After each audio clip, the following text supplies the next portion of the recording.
ভাই আজকে IPL eliminator এমন একটা ম্যাচ যেখানে আমরা কিন্তু পুরো ধামাকা একটা হইব। এলিমিনেটর 2, গুজরাট এবং রাজস্থান রয়্যালস। একদিকে যে গুজরাট যে পুরো সিজনে কিন্তু কনসিস্টেন্টলি পারফরমেন্স করে আসছে এবং তারা ঘাতক হইতে পারে যে কোনো দিন। বাট রাজস্থানের কথা যদি কই ভাই, ব্যাটিং ডিস্ট্রাকটিভ যদি কোনো টিম হইতে পারে সেটি হচ্ছে রাজস্থান রয়্যালস। বৈভব সূর্যবংশী একাই কিন্তু পাওয়ার প্লের মধ্যে গেম ওভার করে দিতে পারে, যেটা লাস্ট ম্যাচের মধ্যে দেখছি আমরা। আনবিলিভেবল 97 রান 29 বলের মধ্যে।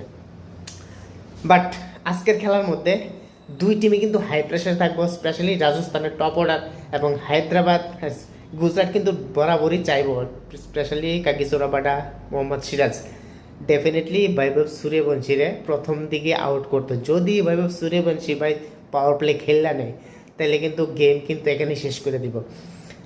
কিন্তু আজকের ম্যাচের সবচেয়ে বড় টার্নিং পয়েন্ট যদি হইতে পারে সেটা হচ্ছে মিডল ওভার স্পিন যেটা, এবং গুজরাটের ডেথ বোলিং খুব দুর্দান্ত। গুজরাটের ডেথ বোলিং, এক কথা বলতে পারি যে রাজস্থানের ব্যাটিং লাইন আপ ব্যাসেস গুজরাটের বোলিং লাইন আপ। গুজরাট প্রথম টপ অর্ডার দিকে ভালো খেলে, বাট মিডল অর্ডার সেই রকম কিন্তু রান করতে পারে না। অন্যদিকে রাজস্থান রয়্যালস কন্ডিশন একই, বাট তাদের কাছে যে ব্যাটসম্যান আছে তারা কিন্তু গেম ইজিলি সেকেন্ড ব্যাটিং করুক বা ফার্স্ট ব্যাটিং করুক ঘুরে নিতে পারে। তাদের কাছে কোনো ব্যাপারই না একটা পার্টনারশিপ বা একটা বড় একটা পাওয়ার প্লে রান, এটা কিন্তু ম্যাচ ওভার করতে পারে।